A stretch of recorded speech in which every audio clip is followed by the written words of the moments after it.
Picture this: a bustling farm at dawn, workers bent over rows of crops, their hands moving swiftly to harvest the day's bounty. Now imagine those fields empty, produce rotting on the vine. This stark contrast illustrates a critical issue facing America today. Welcome to the Economy Unpacked daily YouTube channel.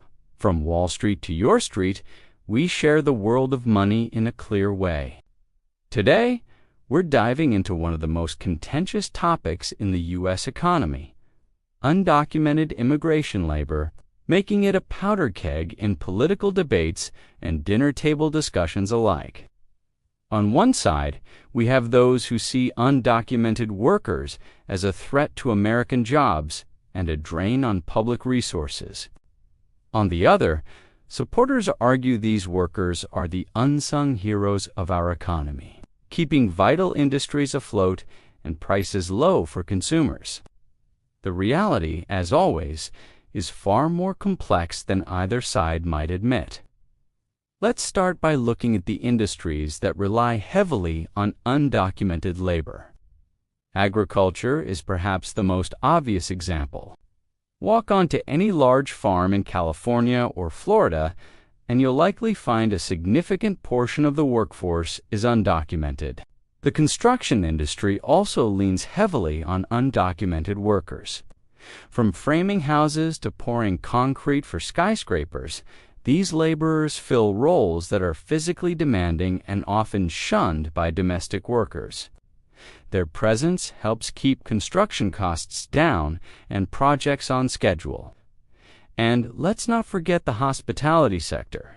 Hotels, restaurants, and cleaning services all employ substantial numbers of undocumented workers. These industries depend on a steady supply of labor to provide affordable services to consumers. Now, this reliance on undocumented labor isn't without controversy. Critics argue that it drives down wages, particularly for low-skill American workers. But the reality is more nuanced. Research shows that undocumented workers often take jobs in industries where domestic workers are scarce. They've struggled to find American workers willing to take on the grueling work. Studies suggest that while there may be some wage suppression at the very bottom of the job market, the overall effect on native-born workers is relatively small. This is where the debate gets even more heated. Contrary to popular belief, many undocumented workers do pay taxes. They contribute through sales taxes, property taxes via rent, and even payroll taxes if they're using fake or temporary Social Security numbers. However, despite paying into the system, most undocumented immigrants are ineligible for federal benefits like Social Security, Medicare, or unemployment insurance. It's a situation that leads to heated debates about fairness and economic impact. Critics point out that undocumented families still use public services like emergency health care and public education, creating a financial burden at the state and local level.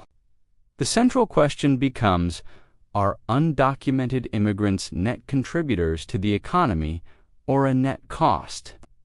Let's look at the clear economic advantages of undocumented labor.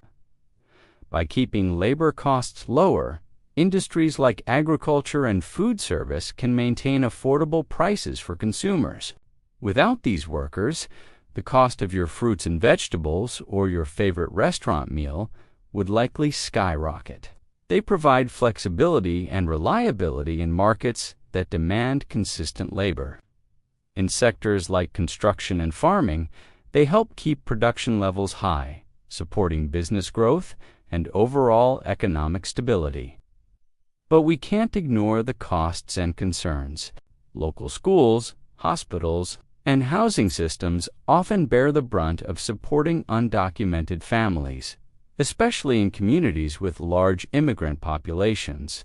The U.S. spends billions annually on border security, deportation efforts, and immigration enforcement. Critics argue that this money could be better spent elsewhere if immigration policies were reformed. Numerous studies provide insight into the economic role of undocumented workers. Think tanks like the Pew Research Center and the Migration Policy Institute highlight how industries would suffer severe labor shortages without immigrant labor.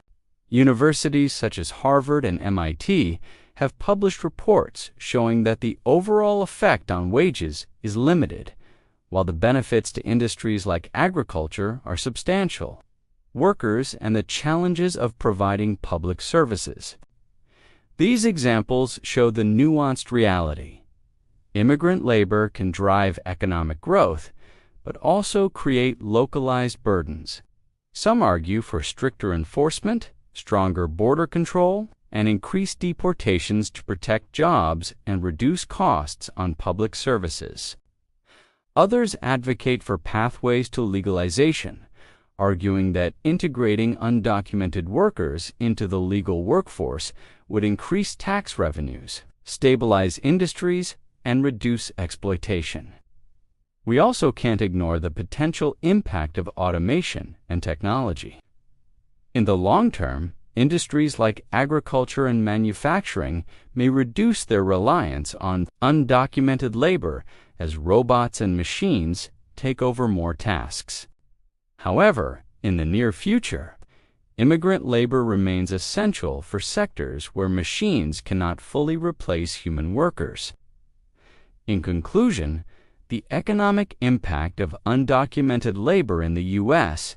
is neither entirely positive nor entirely negative. It provides crucial benefits in keeping industries running and goods affordable, but also creates costs and political tensions. The debate ultimately comes down to values and priorities.